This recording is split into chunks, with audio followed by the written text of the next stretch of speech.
Good afternoon, ma'am and sir. My name is Prelas Crisostomo. I'm 26 years old. I have two kids. Their age is 7 years old and 2 years old. My first job is at Pasay City as domestic helper. Uh, the adult is 2.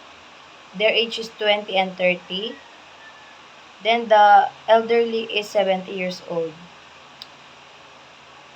Then the starting date of my job there is March 9, 2020 until March 9, 2022. I've been 2 years there. Then I'm all around including household chores, cooking, marketing, ironing, washing clothes, and taking care of the children. Then my second job is at SFA Semicon. I am visual inspector there. Thank you.